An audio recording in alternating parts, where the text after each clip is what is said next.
I got beef with my husband, okay? Serious beef, okay?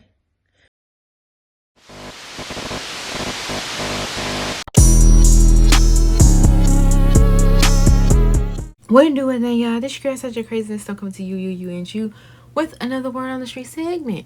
Make sure you like, comment, subscribe, and share this video. So, baby, Simon got here on this internet, did this interview with Page Six, and he is telling us how he just feel like he was used, okay, by Miss Porsha Williams. It was a scam that Porsha set up to come to him with the bush. Okay, do you hear me? I think I was targeted.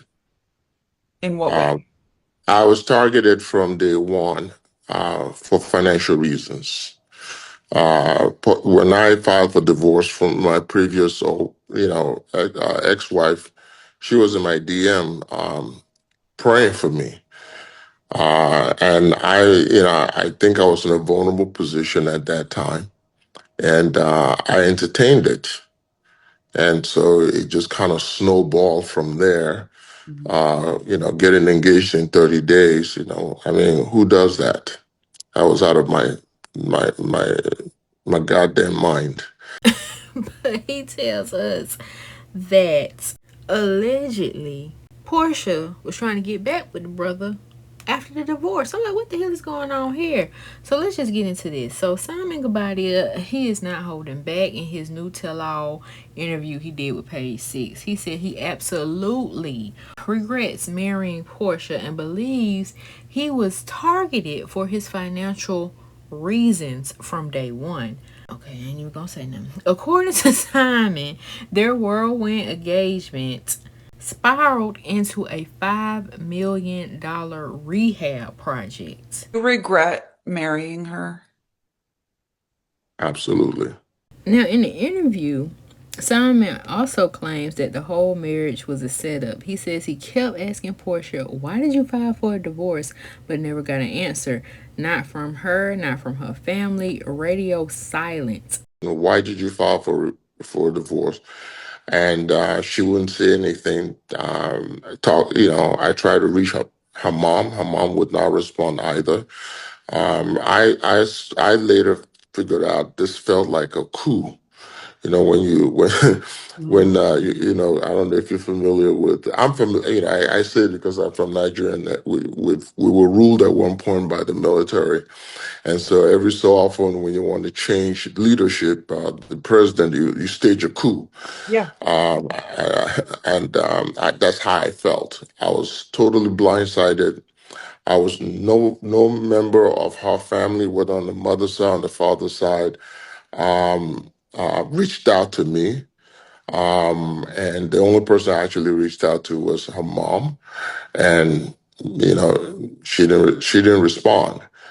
And so I essentially sent her a text message. I said this was a $5 million rehab project that I took on. Baby, I don't even know why you reached out to Miss Diane.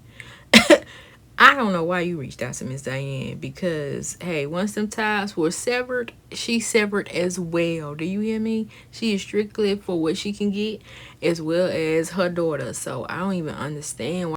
And two, you talking about you didn't understand why nobody from her father or her mother's side or you expected them to reach out to you. You are in-law. You not blood like you are in-law. You were married into the family.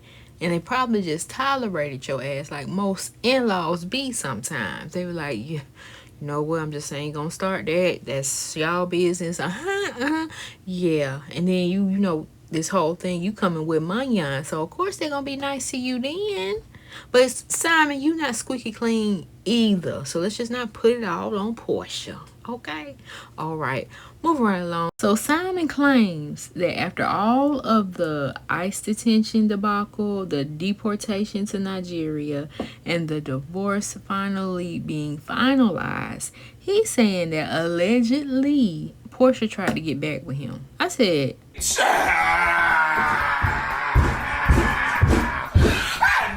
No, you lying. From any of my exes with children, there's a tendency for them to use their children to get back at me, Mm. to come, to try to come back into my life. and Porsha is no exception. She sent me a text telling me that her daughter misses me, and I didn't respond because there was a concerted effort at some point that she realized she had made a mistake, and wanted to reconcile. At that point, I was done. Now take with that as you want, because for me personally, I don't believe it. She got what she got from you, okay? Whether it's big or small, she got what she got. She got her little lifestyle, then she got whatever she got out of the divorce, the prenup. Now, in this past, I think the same damn week, she done did an interview with People Magazine, and she told them that she had hired an immigration attorney back in 2024, January, after uncovering complex issues with Guobadia's legal status, noting that she felt the relationship was headed down a dark road. And she also said that the two had a confrontation on Valentine's Day and that she filed for a divorce just over a week later. And I'm like, wasn't Simon in the blogs with something legal? And then all of a sudden she come out with her divorce. Basically, she was trying to protect what she she was protecting her assets, okay? And so she came out when she came out, because she did have like this Valentine's Day post where she was, in everything. It seemed like everything was good, and then just like that, she coming with this. Now he talking about she never shared her concerns or issues with him before filing for a divorce. And he also goes to say, if you married, you discuss issues and say, hey, if this does not change or something does not happen, this what might come of it. She never shared her concerns or issues with me before filing for divorce. If you're married, I've been married quite a bit. I think I understand a little bit about the dynamics of. I should understand a little bit about the dynamics of a relationship. You discuss issues and say, "Hey, if this does not change or something does not happen, this is what might come of it." Now, they did discuss the victory, I guess you want to call it, of the judge ruling in Porsha's favor about upholding the terms of their prenuptial agreement.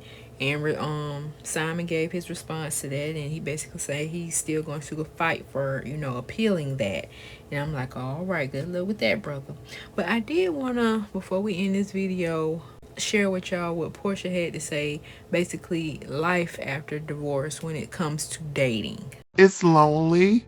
I can't connect with other men. It's like people trying to introduce me, but it's just when it's not the same, it's not the same. So I'm going to do it different this time. I'm going to be alone until I'm whole. And then when I'm whole, then I will, open myself back up so I don't make the same mistake again. When you go through a bad enough breakup, you're like, I don't like nobody. I don't like nobody. I was sitting there, I was like, do I like women enough? Can I get with a woman?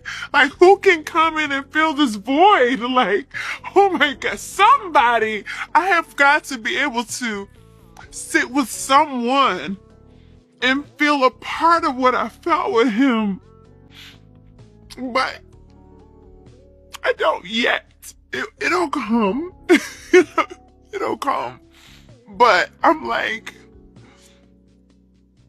and I think that now that I'm realizing that because what I've decided is that I'm not going to look for it anymore. So I'm not going to push myself into dating or anyone or trying to figure out, who do I like? Who could I be around? Because this is probably also part of healing. Me just sitting with this. Sitting with being alone, sitting with the loss, and let myself heal the loss. And I know I'm crying right now, but I feel good every day, each day. I get better each day. I feel stronger. Let me know your thoughts in the comment section below, and I'll see you on the next one.